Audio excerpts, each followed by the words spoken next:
तुलसी माता की ऐसी महिमा सुनकर आप भी चकित रह जाएंगे।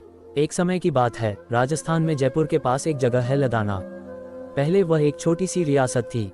उसका राजा एक बार शाम के समय बैठा हुआ था। उसका एक मुसलमान नौकर किसी काम से वहां आया। राजा की दृष्टि अचानक उसके गले में पड़ी तुलसी की माला पर गई। राजा ने चकित होकर पूछा, क्या बात है, क्या तू हिंदू बन गया है? नौकर बोला, नहीं महाराज, हिंदू नहीं बना हूँ। राजा ने फिर पूछा, तो फिर तुलसी की माला क्यों गले में डाल रखी है? नौकर बोला, राजा साहब, तुलसी की माला की बड़ी महिमा है। राजा ने पूछा, क्या महिमा है? नौकर ने कहा, राजा साहब, मैं आपको एक सत्य घटना सुनाता हूँ। एक बार मैं अपने ननिहाल जा रहा था। सूरज ढलने को था। इतने में मुझे दो छाया पुरुष दिखाई दिए, जिनको हिंदू लोग यमदूत बोलते हैं। उनकी डरावनी आकृति देखकर मैं घबरा गया।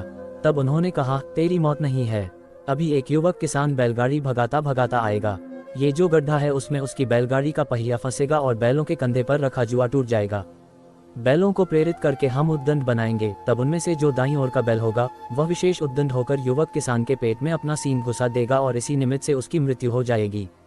हम उसी का जीवात्मा लेने आए हैं। राजा साहब, खुदा की कसम, मैंने उन यमदूतों से हाथ जोड़कर प्रार्थना की कि ये घटना देखने की मुझे इजाजत मिल जाए। उन्होंने इजाजत दे दी और मैं दूर एक पेड़ के पीछे खड़ा हो गया। थोड़ी ही देर में उस कच्चे रास्ते से बैलगाड़ी दौड़ती हुई आई और जैसा उन्होंने कहा था ठीक वैसे ही बैलगाड़ी को झटका लगा। बैल उत्तेजित हुए। युवक किसान उन पर नियंत्रण पाने में असफल रहा। बैल धक्का मारते मारते उसे दूर ले गए और बुरी तरह से उसके पेट में सींग घुसेड़ दिया और वह मर गया। राजा ने उत्सुकता से पूछा, फिर क्या हुआ?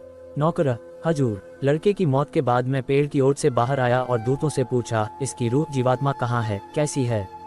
वे बोले, वह जीव हमारे हाथ नहीं आया। मृत्यु तो जिस निमित्त से थी हुई, किंतु वहां हुई जहां तुलसी का पौधा था। जहां तुलसी होती है वहां मृत्यु होने पर जीव भगवान श्रीहरि के धाम में जाता है। पार्षद आकर उसे ले जाते हैं। हुजूर, तब से मुझे ऐसा महसूस हुआ कि मरने के बाद मैं बिहिश्त में जाऊंगा कि दोजख में, यह मुझे पता नहीं। इससे तुलसी की माला तो पहन लूं ताकि कम से कम आपके भगवान नारायण के धाम में जाने का तो मौका मिल ही जाएगा। और तभी से मैं तुलसी की माला पहनने लगा। कैसी दिव्य महिमा है तुलसी माला धारण करने की। इसीलिए हिंदुओं में किसी का अंत समय उपस्थित होने पर उसके मुख में तुलसी का पत्ता और गंगाजल डाला जाता है ताकि जीव की सद्गति हो जाए।